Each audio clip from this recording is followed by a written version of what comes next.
वर्णिवेशरमणीयदर्शनं मन्दहासरुचिराननाम्बुजं भुजितं सुरनरोत्तमैर्मुदा धर्मनन्दनमहं विचिन्तये।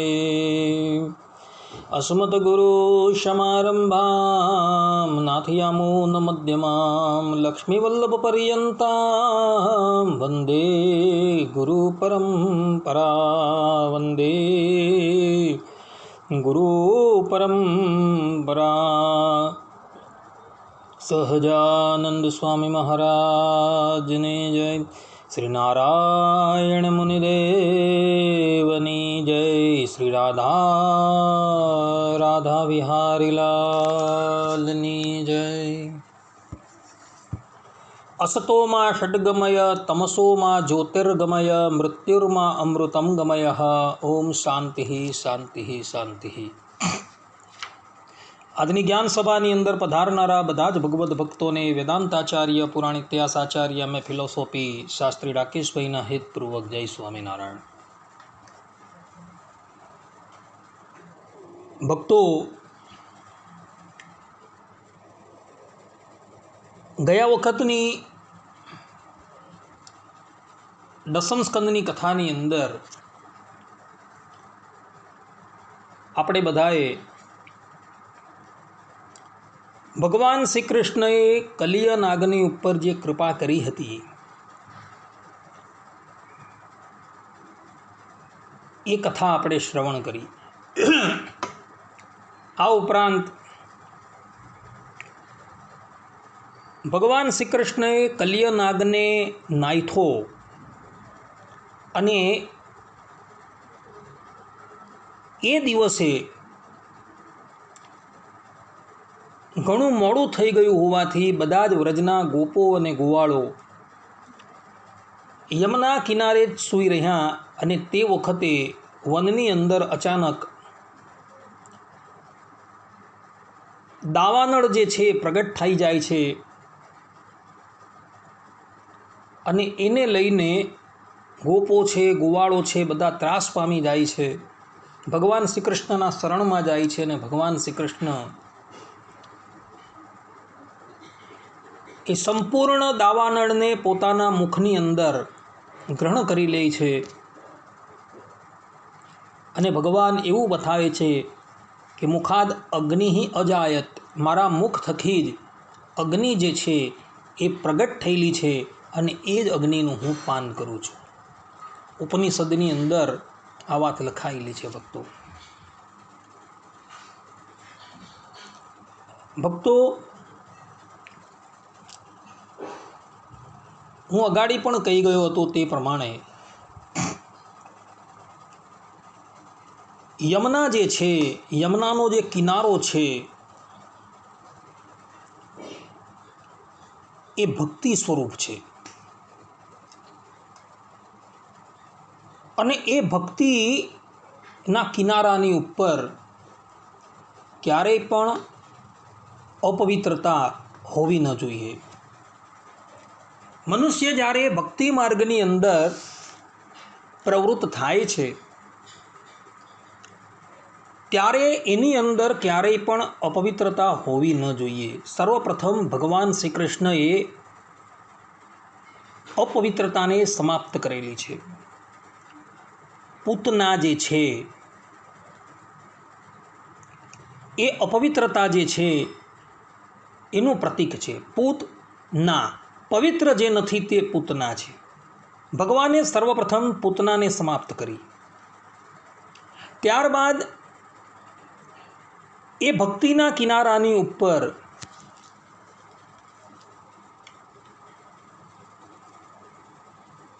બકાસુર આવેલો હતો। નીચે બકાસુર બગલાનું રૂપ લઈને આવેલો હતો અને બગલો જે છે પાખંડનું પ્રતીક છે। ભગવાને પાખંડને પણ સમાપ્ત કરીને યમુના પુલિનની શુદ્ધતા કરી દીધી।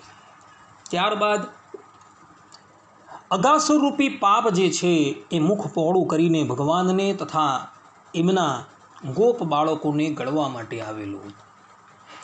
ભગવાને અગાસુરને પણ સમાપ્ત કરી દીધું। એટલે પાપનો નાશ કર્યો અને યમુના પુલીનની શુદ્ધતાઈ કરી. ત્યારબાદ ભગવાન શ્રી કૃષ્ણએ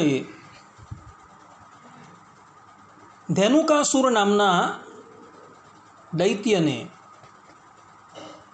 કાળના મુખની અંદર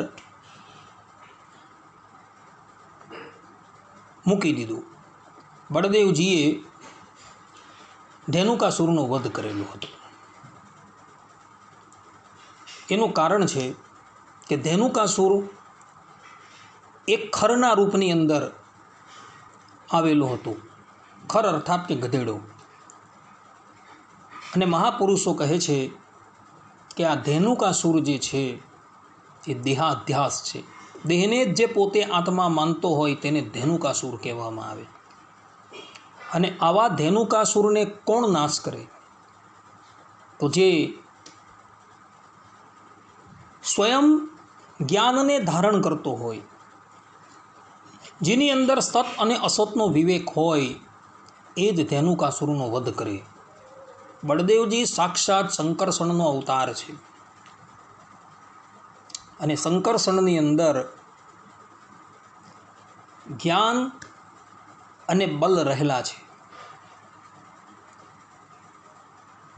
અને ભગવાન શ્રી કૃષ્ણએ આ દેહા અધ્યાસને નાશ કરવા માટે બલરામજીને પ્રેરણા કરી હતી અને બળદેવજીએ એ ધેનુકાસુરને સમાપ્ત કર્યું.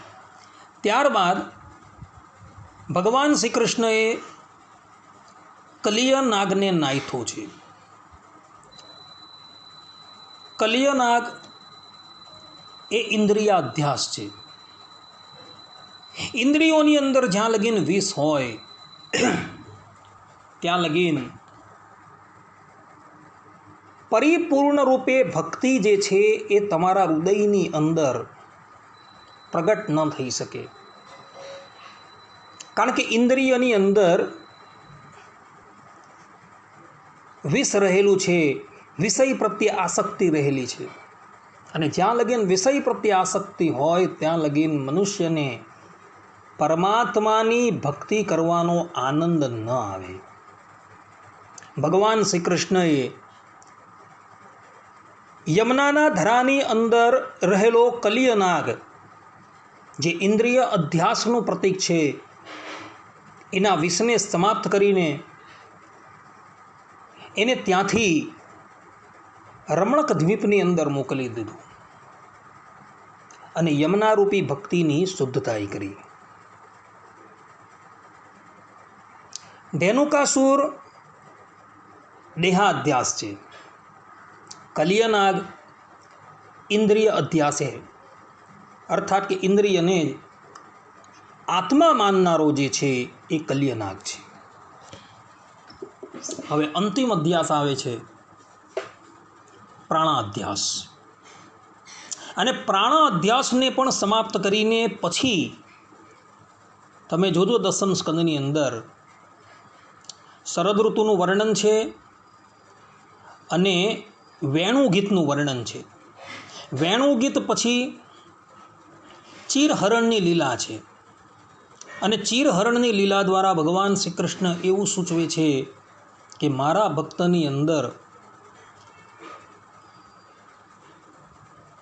જેટલી પણ લાજ મર્યાદા જે છે એ લાજ મર્યાદા હોય ત્યાં લગીન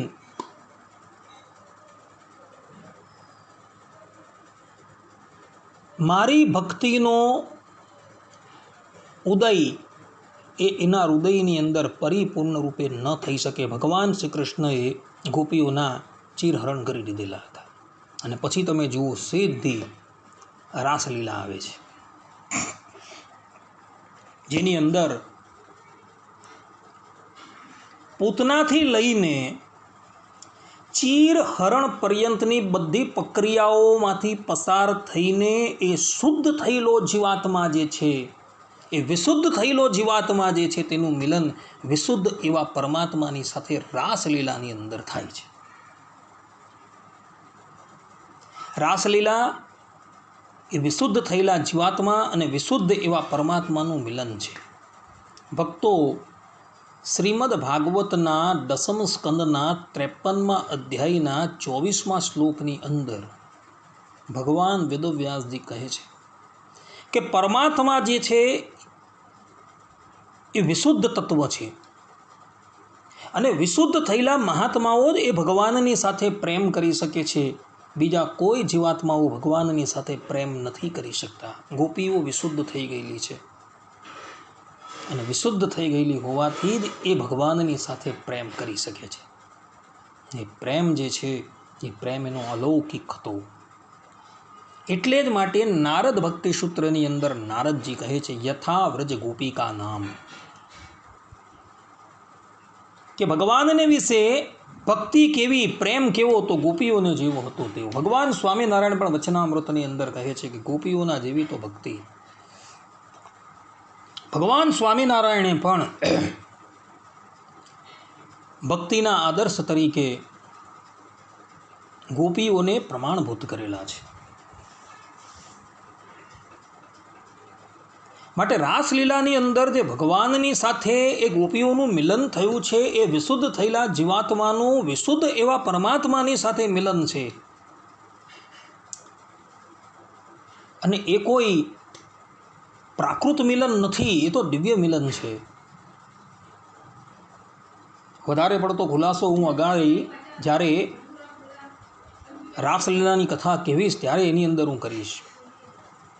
અહીં આપણે અત્યારે પ્રલંબાસુરની વધની લીલા જે છે તેનું શ્રવણ કરીએ. પ્રલંબાસુર જે છે એ પ્રાણાધ્યાસ છે ભક્તો. સુખદેવજી મહારાજ કહે છે કે હે પરીક્ષિત, એક દિવસ બળદેવજી અને ભગવાન શ્રી કૃષ્ણ ગોપકુમારોની સાથે વનની અંદર ગાયો ચરાવી રહ્યા હતા. ત્યારે ગોવાળના વેશની અંદર પ્રલંબ નામનો એક અસુર ત્યાં આવ્યો. આ અસુરને પણ મામા કંસે પોતાના બંને ભાણિયાઓ માટે, અર્થાત કે પોતાના દોહિત્રો માટે એણે મોકલેલો હતો.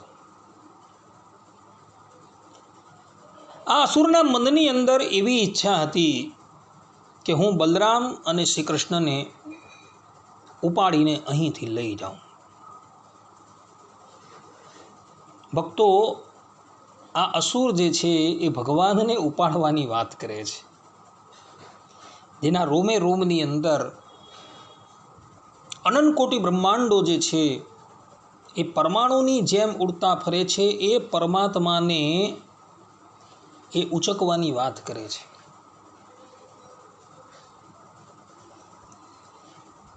ભગવાન શ્રી કૃષ્ણ સર્વજ્ઞ છે.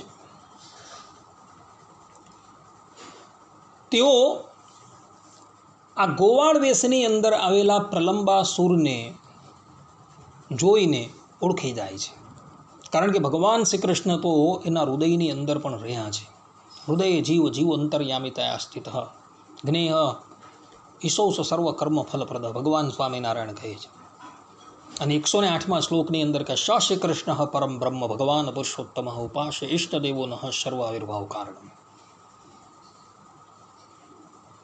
એટલે દરેકના હૃદયની અંદર એ પરબ્રહ્મ પરમાત્મા પોતે રહેલા છે. અને એ ભગવાન જે છે એ ધરાતલની ઉપર મનુષ્ય દેહ ધારણ કરીને પણ જ્યારે આવે ત્યારે પણ એની જ્ઞાન શક્તિ જે છે ક્યારેય પણ લુપ્ત નથી થતી.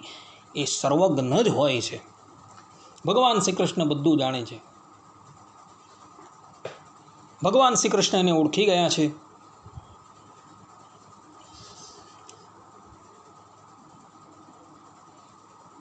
અને ઓળખવા છતાં જાણે એ પ્રલંબાસુરને ઓળખતા જ ન હોય તે પ્રમાણે જ્યારે પ્રલંબાસુરે ભગવાન શ્રી કૃષ્ણ અને બળદેવજીની સાથે મિત્રતાનો પ્રસ્તાવ મૂક્યો ત્યારે મિત્રતાનો પ્રસ્તાવ ભગવાન શ્રી કૃષ્ણએ સ્વીકારી લીધો. ભગવાન શ્રી કૃષ્ણ મનોમન વિચારવા લાગ્યા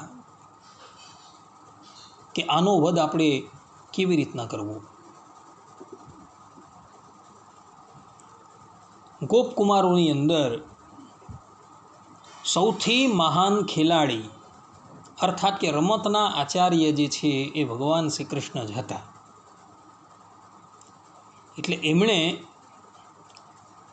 પોતાના સખાઓને પોતાની પાસે બોલાવ્યા અને કહ્યું કે મિત્રો, આજે આપણે યોગ્ય રીતે બે ભાગની અંદર વહેંચાઈ જઈએ અને પછી આનંદથી ક્રીડા કરીએ. ભગવાન શ્રી કૃષ્ણની વાત સાંભળી ગોપ બાળકોએ કહ્યું ભલે. અને જેટલા ગોપ બાળકો હતા એ બે દળની અંદર વેચાઈ ગયા. એક દળના મુખ્ય હતા ભગવાન શ્રી કૃષ્ણ અને બીજા દળના મુખ્ય હતા બળદેવજી. અને આ પ્રમાણે બે દળની અંદર એ લોકો વહેંચાઈને વિવિધ પ્રકારની રમત જે છે એ રમવા લાગ્યા.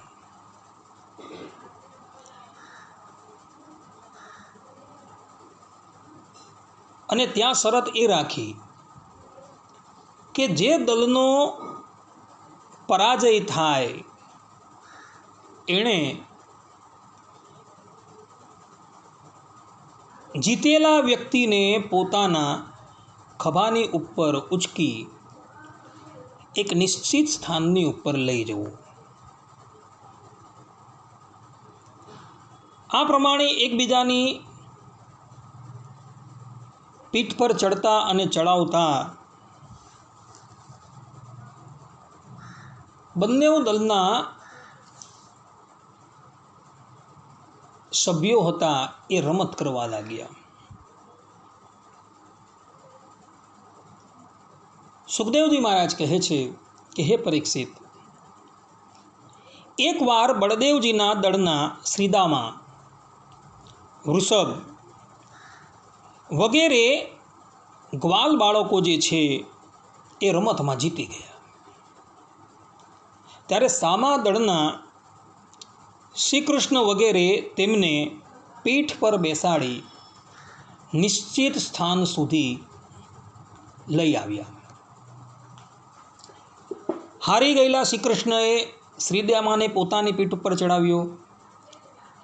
ભદ્રસેન નામના એક ગુવાળે વૃષભને અને પ્રલંબાસુરે બળદેવજીને પોતાના ખભાની ઉપર ચડાવી દીધા.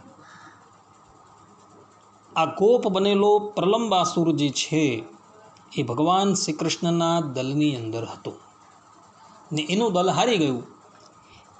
એટલે બળદેવજીના દળના જે લોકો હતા એને ખભા પર ચડાવીને એણે નિશ્ચિત સ્થાન ઉપર લઈ જવાના હતા. દાનવ શ્રેષ્ઠ પ્રલંબે જોયું કે શ્રી કૃષ્ણ તો મહાબળવાન છે, એમને તો હું હરાવી શકીશ જ નહીં. એટલે એ બળદેવજીના દળની અંદર જાણી જોઈને રહેતો નથી અને શ્રી કૃષ્ણ ભગવાનના દળની અંદર આવીને એ રહે છે. આ તરફ પ્રલંબાસુર બળદેવજીને ખભા પર ચડાવી વેગપૂર્વક દોડવા લાગ્યો. બળદેવજી આમ તો મોટા ભારે પર્વત જેવું વજન ધરાવતા હતા. તેમને લઈને પ્રલંબાસુર દૂર સુધી તો જઈ ન શક્યો, થાકી ગયો અને ધીમો પડી ગયો.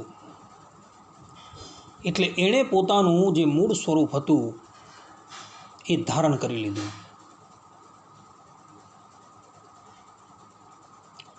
અને મૂળ સ્વરૂપને ધારણ કરી એ બળદેવજીને ઉપાડીને લઈ જવા લાગ્યું. એને આ પ્રમાણે વેગપૂર્વક લઈ જતા જોઈને બળદેવજી થોડા ગભરાઈ ગયા. પરંતુ ત્યાં બળદેવજીને પોતાના મૂળ સ્વરૂપની સ્મૃતિ થઈ આવી. એટલે બળદેવજી અત્યંત ક્રોધાયમાન થઈ ગયા અને પોતાની મુષ્ટિનો એક પ્રહાર આ પ્રલંબાસુરની ઉપર કરે છે, ત્યાં જ પ્રલંબાસુર ચીસો પાડતો થકો પ્રાણહીન થઈ જાય છે. ભક્તો, ઇતર પુરાણોની અંદર એવી પણ કથા આવે છે કે બળદેવજી જ્યારે ભય પામી ગયા, અર્થાત કે પ્રલંબાસુર બળદેવજીને જ્યારે ઉચકીને લઈ જતો હતો અને બળદેવજી જ્યારે ભય પામી ગયા ત્યારે આકાશવાણી થાય છે અને આકાશવાણી થઈને દેવતાઓ જે છે એ બળદેવજીને કહે છે કે હે બળદેવજી, તમે તમારા મૂળ સ્વરૂપને યાદ કરો. તમે કોણ છો? તમે તો સાક્ષાત શેષ નારાયણ છો કે જેના મસ્તકની ઉપર આ સંપૂર્ણ પૃથ્વી જે છે એ રાઈના દાણાની જેમ સ્થિર છે. આ પ્રમાણે જ્યારે આકાશવાણી થાય છે ત્યારે બળદેવજીને પોતાનું બળ જે છે એ સ્મૃતિમાં આવે છે અને પછી એક જ મુષ્ટિકનો પ્રહાર આ પ્રલંબાસુરની ઉપર કરે છે. તો પ્રલંબાસુર જે છે એ યમલોકનો અતિથિ બની જાય છે. ભક્તો, પ્રલંબાસુર જે છે એ આકાશ માર્ગે જતો હતો, અર્થાત કે વાયુ માર્ગે. અને વાયુ માર્ગે જતો હતો એટલે મહાત્માઓ કહે છે કે આ જે છે એ પ્રાણાધ્યાસ છે. અર્થાત કે જે વ્યક્તિ પ્રાણને જ આત્મા માનતો હોય એને પ્રાણા અધ્યાસ વાળો કહેવામાં આવે છે. આ પ્રલંબાસુર પ્રાણા અધ્યાસનું પ્રતીક છે. અને આ પ્રાણા અધ્યાસને અર્થાત કે પ્રાણને આત્મા માનનારો જે છે એને મોતને ઘાટ કોણ ઉતારી શકે? તો જે પૂર્ણ જ્ઞાનનું સ્વરૂપ હોય એને મોતને ઘાટ ઉતારે. બળદેવજી એ જ્ઞાનનું સ્વરૂપ છે. જીવાત્માની અંદર જ્ઞાન તો રહેલું જ છે, પરંતુ અવિદ્યાનો તેરો અર્થાત કે પરડો જે છે એ એના પર એવી રીતના આવૃત થઈ ગયો છે કે એનું જે જ્ઞાન જે છે એ તિરોહિત થઈ ગયું છે. કોઈ પણ જીવાત્મા અજ્ઞાની નથી, બધા જ જ્ઞાની છે. આપણે બધા સત્સંગ કરવા માટે આવીએ છીએ, શેને માટે આવીએ છીએ? શું જ્ઞાન લેવા માટે આવીએ છીએ? ના, જ્ઞાન લેવા માટે નથી આવતા. અનાદિકાળથી આપણા જીવાત્માની ઉપર જે અજ્ઞાનનું આવરણ જે છે એ આવૃત થઈ ગયું છે, એ અજ્ઞાનનું આવરણ ભેદવા માટે આપણે સત્સંગની અંદર આવીએ છીએ, બીજા માટે નથી આવતા. કારણ કે જીવાત્મા જે છે પોતે જ્ઞાન સ્વરૂપ છે અને જ્ઞાન સ્વરૂપ હોવાથી એ પણ મહાત્માઓની જેમ પૂર્ણ જ્ઞાની છે, પરંતુ અવિદ્યાને લઈને એ પોતાને દેહરૂપ માને છે, ઇન્દ્રિય રૂપ માને છે અને પ્રાણ રૂપ માને છે. જ્યારે સદગુરુની કૃપાથી એ જીવાત્માને પોતાનું વાસ્તવિક સ્વરૂપ સમજાય છે ત્યારે એ પણ બળદેવજીની જેમ મુષ્ટિનો પ્રહાર કરી એ પ્રાણા અધ્યાસરૂપ પ્રલંબાસુરનો વધ કરી દે છે. જ્યાં લગીન તમે શુદ્ધ બ્રહ્મરૂપ ન થાઓ ત્યાં લગીન તમને પુરુષોત્તમની ભક્તિ કરવાનો અધિકાર નથી. ભગવાન સ્વામિનારાયણ લોયાના 7મા વચનામૃતમાં કહે છે કે બ્રહ્મરૂપ થયા વગર પુરુષોત્તમની ભક્તિ કરવાનો અધિકાર નથી. ને આ જ વાત ભગવાન શ્રી કૃષ્ણ શ્રીમદ ભગવદ્ ગીતાના 18મા અધ્યાયની અંદર પણ કહે છે, બ્રહ્મભૂત પ્રસન્નાત્મા ન શોચતી ન કાંક્ષતી શમઃ સર્વભૂતેષુ મદ્ભક્તિ લભતે પરામ. કે જે બ્રહ્મરૂપ થઈ ગયો છે જે વ્યક્તિને નથી આ લોકની ઈચ્છા, નથી પરલોકની ઈચ્છા, સમસ્ત ભૂત પ્રાણી માત્ર પ્રત્યે જેની ક્ષમતા છે, એ જ વ્યક્તિ મારી પરાભક્તિ અર્થાત કે પ્રેમ લક્ષણા ભક્તિ જે છે એ પ્રાપ્ત કરી છે. આપણે જે અત્યારે ભક્તિ કરીએ છીએ, શ્રવણમ કીર્તનમ, જે 9 પ્રકારની ભક્તિ, એ તો સાધન છે. પરંતુ 10મી ભક્તિ જે ફલા ભક્તિ, જેને પ્રેમ લક્ષણા ભક્તિ કહે છે, એ ભક્તિ તો જ્યારે તમે શુદ્ધ બ્રહ્મરૂપ થઈ જાઓ, જ્યારે તમને કોઈ પણ જાતની આશા આકાંક્ષા, કોઈ વસ્તુની ઈચ્છા ન રહેશે, જ્યારે તમે ત્રણેય અધ્યાસથી મુકાઈ જશો, દેહાધ્યાસ છે, ઇન્દ્રિયાધ્યાસ છે, પ્રાણાધ્યાસ છે, આ ત્રણથી તમે મુકાઈ જશો, ધેનુકાસુર છે, કલિય નાગ છે અને પ્રલંબાસુર જે છે એનો વધ થઈ જશે, ત્યારે તમારા હૃદયની અંદર એ ભક્તિ દેવી જે છે તેનું પ્રાગટ્ય થશે. ત્યાં લગીન પ્રાગટ્ય ન થઈ શકે. ભક્તો, ભગવાન જે છે ને એ મુક્તિ આપી દે છે, ભક્તિ નથી આપતા. ઋષભદેવ ભગવાનના પ્રસંગની અંદર શ્રીમદ ભાગવતના 5મ સ્કંદની અંદર આ વાત લખેલી છે.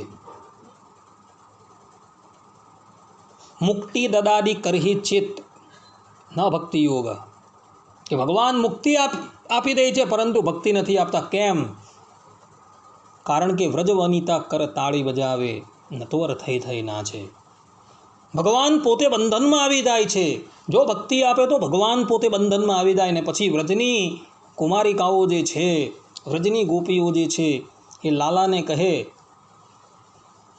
લાલો આવીને કહે કે થોડી છાશ આપ, થોડું માખણ આપ, ત્યારે ગોપીઓ કહે કે લાલા થોડી વાર નૃત્ય કર તો અમે તને માખણ આપીએ ને છાને. લાલો પછી જે છે એ નટવર થઈ થઈ નાચે.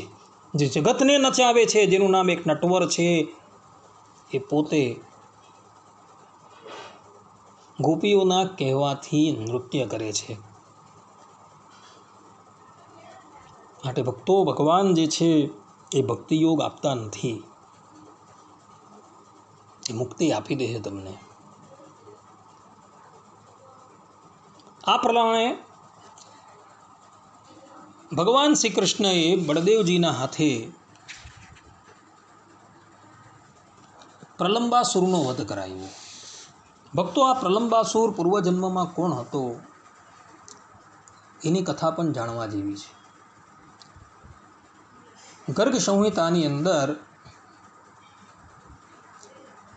માધુર્ય ખંડમાં અધ્યાય 20ની અંદર આ કથા આવે છે. વાત એવી હતી કે યક્ષરાજ કુબેર જે છે એ ભગવાન શંકરના બહુ મોટા ભક્ત છે. ભગવાન શંકરની કૃપાથી એને કોષાધ્યક્ષનું પદ પ્રાપ્ત થયું છે અને એની લોકપાલોની અંદર ગણના થાય છે.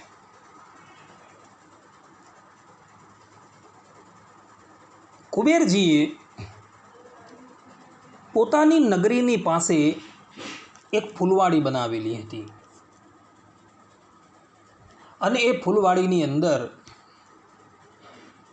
ઘણા બધા પુષ્પો એણે ભગવાન શંકરની સેવા માટે રોપેલા હતા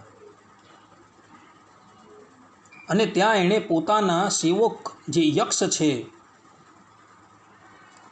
એ લોકોને એની રખવાડીનું કાર્ય સોંપેલું હતું કે આની અંદરથી કોઈ પણ વ્યક્તિ પુષ્પની ચોરી ન કરે. છતાં પણ કેટલાક લોકો કુબેરજીના સેવકોની નજર ચૂકાવીને એ ફૂલવાડીમાંથી પુષ્પોને ચોરી જતા હતા. એટલે એક દિવસ કુબેરજી અત્યંત કુપિત થઈ ગયા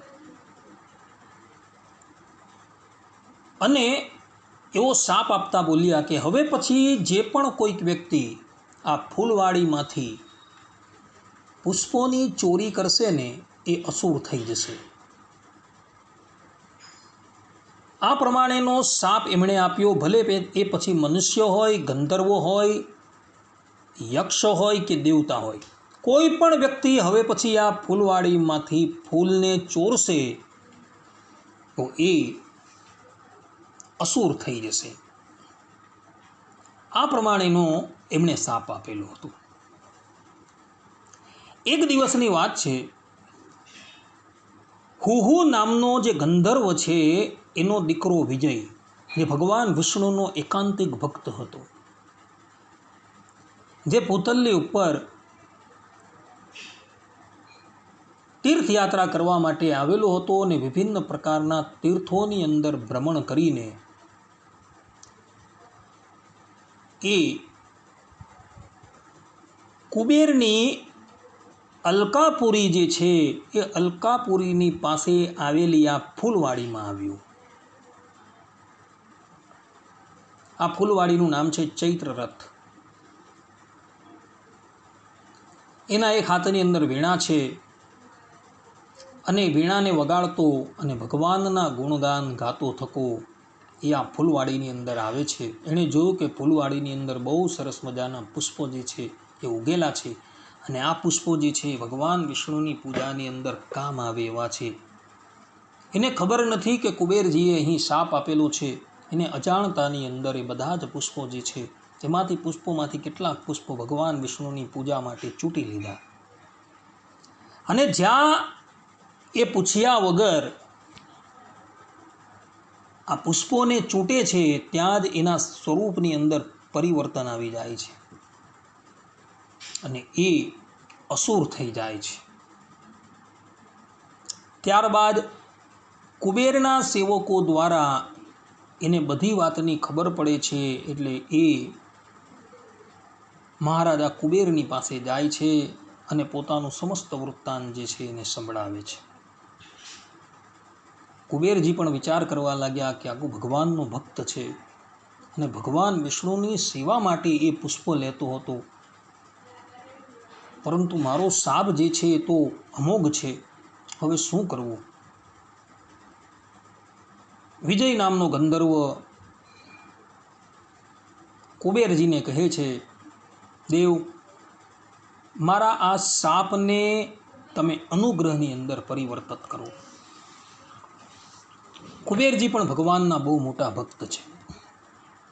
એ કહે છે કે બેટા, તું પણ ભગવાન વિષ્ણુનો એકાંતિક ભક્ત છે, માટે હવે આ બાબતની અંદર તું શોક ન કર. મારો શાપ તો મિથ્યા ન જશે, પરંતુ હું તારા પર અનુગ્રહ કરું છું. ભગવાન શ્રી કૃષ્ણ જ્યારે આ ધરાતલની ઉપર પ્રગટ થશે અને એવો ગાયો ચરાવતા ભાંડીર વનની અંદર આવશે, અર્થાત કે યમુનાના તટની ઉપર આવેલા ભાંડીર વનની અંદર એ આવશે અને તે વખતે બળદેવજીના હાથે તારી મુક્તિ થશે અને તું તારો દેહ ત્યાગ કરીને ભગવાનના ધામની અંદર પ્રવેશ પામશે.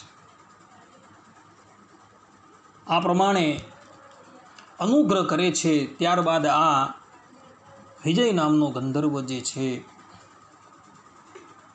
જે અસુર થઈ ગયો હતો, એ બળદેવજીના હાથે સદગતિની પ્રાપ્તિ કરે છે. ભક્તો, દેવતાઓ જે છે એ પણ ભગવાનના બહુ મોટા ભક્ત છે. કુબેરજી છે, વરુણજી છે, મરુત છે, ઇન્દ્ર છે, આ બધા ભગવાનના ભક્ત છે.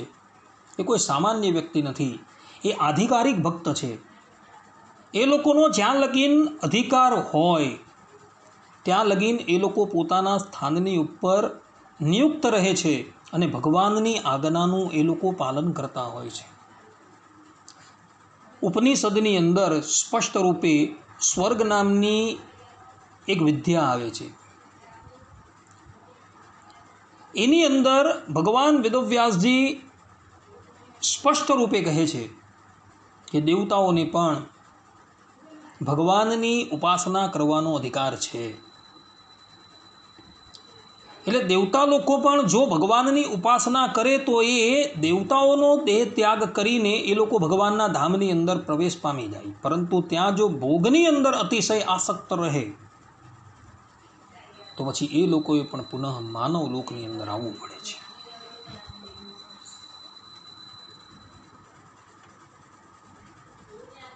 માટે દેવ હોય કે મનુષ્ય હોય, દરેક વ્યક્તિનો પરમ ધર્મ કયો છે? સવૈ પુંસામ પરો ધર્મ યતો ભક્તિ અધોક્ષજે. કે પુરુષ માત્રનો એક જ પરમ ધર્મ છે. કયો? તો પરબ્રહ્મ પરમાત્મા ભગવાન શ્રીમન નારાયણને વિશે ભક્તિ થાય તે. યતો ભક્તિ અધોક્ષજે.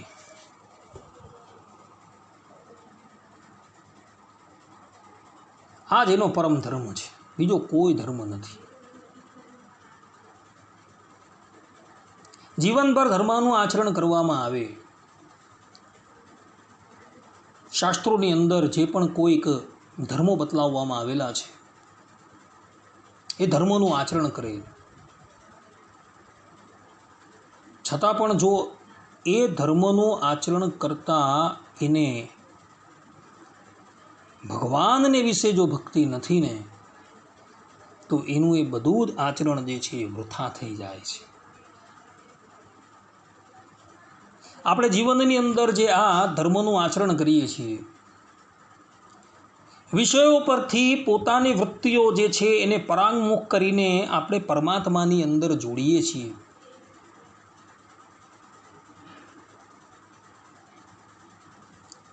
એનું ફલ શું ખબર? અંતે નારાયણ સ્મૃતિ. શ્રીમદ ભાગવત કહે છે કે તમારા અંત સમયે તમને શ્રીમદ નારાયણની સ્મૃતિ થાય, એ જ આ બધાનું ફલ છે, બીજું કોઈ ફલ નથી. એટલે ભગવાન સ્વામિનારાયણ જોજો તમે પ્રથમના 14મા વચનામૃતમાં અંતે મતિ સા ગતિ એમ કહે છે કે અત્યારે એની જેવી મતિ હોય છે તેવી જ એની અંતકાળે ગતિ થાય છે. અત્યારે જીવાત્માનું મન ભગવાનની અંદર હોય તો એને અંતકાળે ભગવાન જ યાદ આવવાના છે. પછી કોઈ વ્યક્તિ એમ ન કહેતા કે ભરતનું દ્રષ્ટાંત જે છે, અર્થાત કે ઋષભદેવ ભગવાનના પુત્ર રાજર્ષિ ભરતનું દ્રષ્ટાંત છે, જેણે જીવનભર ભગવત સ્મરણ કર્યું તો અંતે એને મૃગલીનું સ્મરણ થઈ આવ્યું, તો એણે જીવનભર જે કરેલું તે બધું વ્યર્થ ગયું. તો ભગવાન સ્વામિનારાયણનો ઉત્તર આપેલો છે અને શ્રીમદ ભાગવતમાં પણ લખેલું કે એનું પ્રારબ્ધ એવું જ હતું. લોકોને દ્રષ્ટાંત આપવા માટે કે જુઓ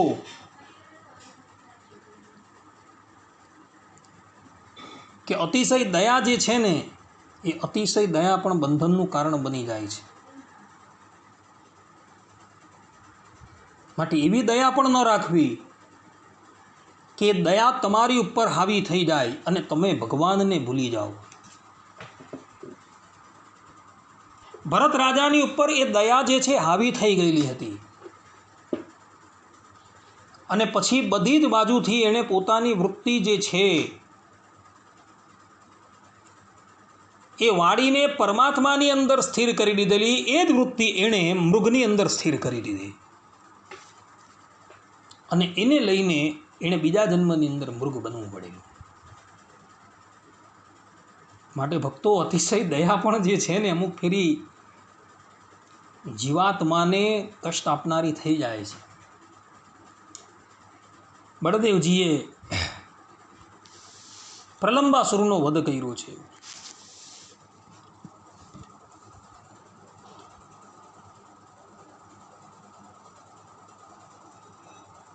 સુખદેવજી મહારાજ કહે છે, હે પરીક્ષિત, તે સમયે એટલે કે આ પ્રલંબાસુરનો વધ કરાયા બાદ ગોપકુમારો રમતની અંદર અત્યંત ડૂબી ગયા. ગાયો જે છે એ કુમળું અને લીલું ઘાસ જે છે એ જોઈને લલચાઈથી ચરતી ચરતી અત્યંત ગીચ વનની અંદર દૂર ચાલી નીકળી. એવા જ સમયની અંદર વનની અંદર દાવાનળ પ્રગટ થયો. બીજી વખત દાવાનળ પ્રગટ થયો છે અને જેને લઈને બધા જ ગોપ કુમારો જે છે તે અને ગાયો જે છે એ અતિશય ભય પામી ગયા. એ લોકો બધા ભગવાન શ્રી કૃષ્ણના શરણમાં આવે છે. ભગવાન શ્રી કૃષ્ણ પુનઃ એ અગ્નિ જે છે એ અગ્નિને પોતાના મુખની અંદર પધરાવી દે છે.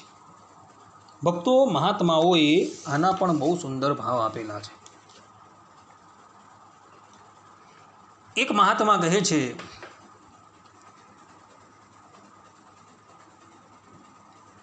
કે ભગવાને કલિય નાગને જે નાયથો એની અંદર વિષાગ્નિનું પાન કર્યું, અર્થાત કે કલિય નાગે ભગવાનને દંશ દીધેલા હતા. એ જ દિવસે રાત્રે વનની અંદર આગ લાગેલી હતી, અર્થાત કે મુંજા અગ્નિ પ્રગટ થઈ ગયો હતો. અને ત્રીજી વખત અહીં દાવાનળ પ્રગટ થયો છે. આ ત્રણેય અગ્નિનું ભગવાને પાન કરીને એવું બતાવ્યું છે કે પોતાની અંદર આધિભૌતિક, આધિદૈવિક અને આધ્યાત્મિક ત્રણેય તાપો નાશ કરવાની શક્તિ છે. આ પ્રમાણે એક મહાત્માએ ભાવ બતાવેલો છે.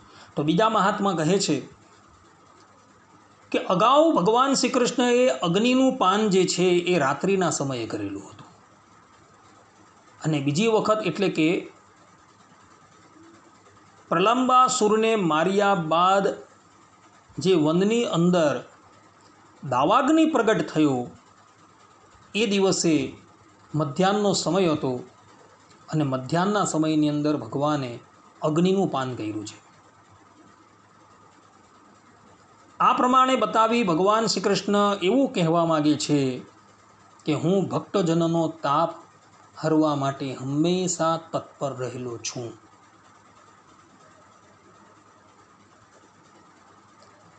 ભગવાને આ બીજી વારનો અગ્નિ જે પાન કર્યો એની અંદર એણે ગોપ બાળકોની બધાની આંખ જે છે એ બંધ કરાવી દીધેલી.